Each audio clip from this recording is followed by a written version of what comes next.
De la palabra a la asambleísta Zoraida Pluas Arias. Se anuncia de esta manera una nueva intervención. Antes, la asambleísta Vanessa Álava se refirió a la situación de los centros de salud. Dijo que es importante establecer el seguimiento a las disposiciones. Escuchamos la nueva participación. Ciudadanía que nos escucha a través de los medios legislativos. Se trata de la asambleísta Solanda Pluas. De pronto salgamos de esta realidad que estamos viviendo por la pandemia causada por el COVID-19 y por sus variantes. El mundo no estaba preparado para esta pandemia. Nadie imaginó los alcances que tendría y el sufrimiento que nos causaría, porque nos ha golpeado a todos en distintas formas.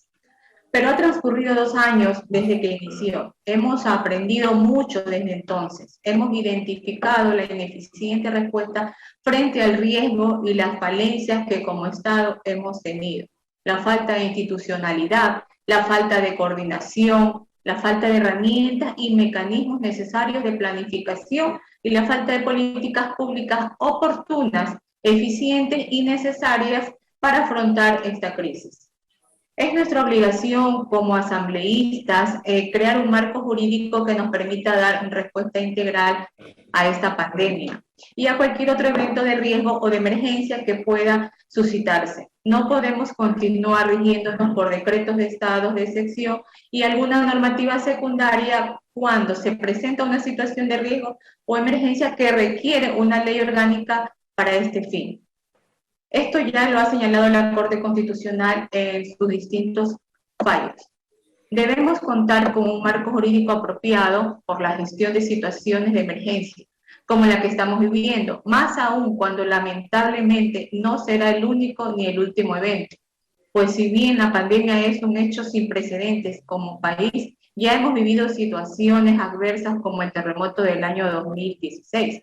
Vivimos en una zona de alta actividad sísmica. Debemos estar preparados e incluso frente a eventos o escenarios de crisis que puedan suscitarse por el cambio climático. En base a los que previamente se ha señalado, hago un llamado para que este proyecto de ley no se limite exclusivamente a la gestión de la pandemia que estamos viviendo, sino que sirva de norma base para cualquier otro tipo de evento adverso que debemos afrontar y que cause pérdidas e impactos humanos, materiales, económicos y ambientales. En segundo lugar, me permito recalcar la importancia de que este proyecto de ley establezca claramente las atribuciones de las instituciones como competencias frente a situaciones de riesgo.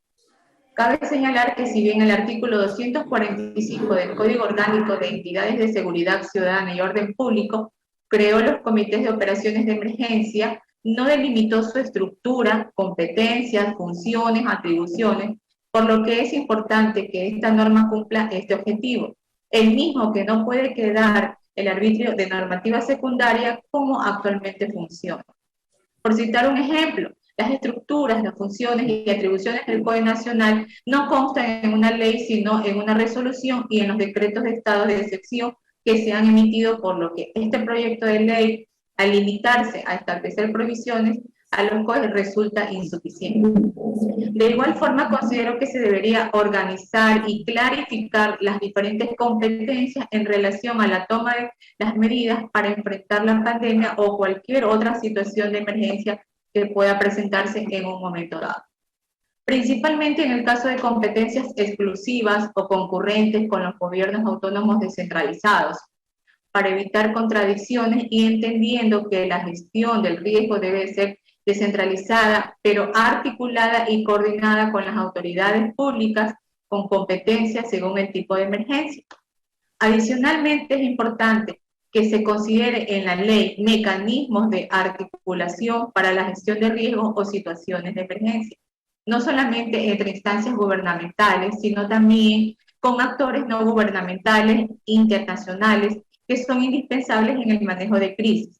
Pues como nos ha demostrado, esta pandemia se requiere coordinaciones con entidades regionales, nacionales, públicas, privadas, la academia, organizaciones de la sociedad civil y todas aquellas que cuenten o administren sistemas o recursos necesarios para respuesta frente a situaciones de crisis, estableciendo un mecanismo adecuado de coordinación y articulación intersectorial e interinstitucional que permita combatir y controlar de manera eficiente y sostenible, sobre todo, esta pandemia o cualquier otro evento que pueda presentarse.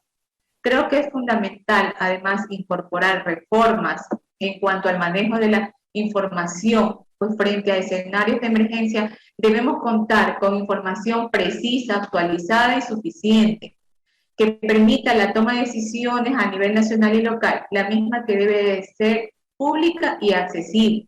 Adicionalmente, se requiere la comunicación a la ciudadanía que sea clara, concreta, de fácil acceso y entendimiento para cualquier persona, que el Estado pueda apoyarse con los medios de comunicación para llegar a la ciudadanía con información veraz, precisa y oportuna que ayude a disminuir los efectos de la situación de emergencia o crisis y así restar los efectos negativos de la desinformación que lamentablemente es lo que más se ve en nuestro país, tal como lo hemos palpado en los temas de vacunación.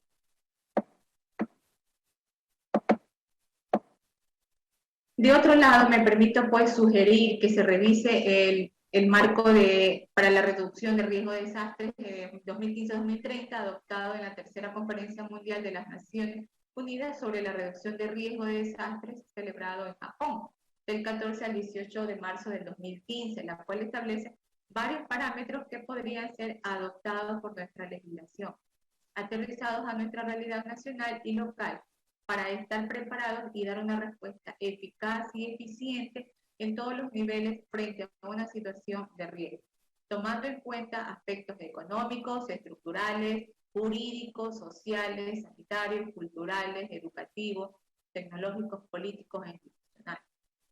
Estas y otras observaciones pues las haré llegar a la comisión, a la cual felicito por la labor realizada en este proyecto de ley y solicito las considere y finalizo mi información realizando pues la corresponsabilidad que tenemos como Estado y sociedad frente a situaciones de crisis. Pues si bien el Estado y sus distintas funciones tenemos una obligación frente a este tema, también las tenemos las familias.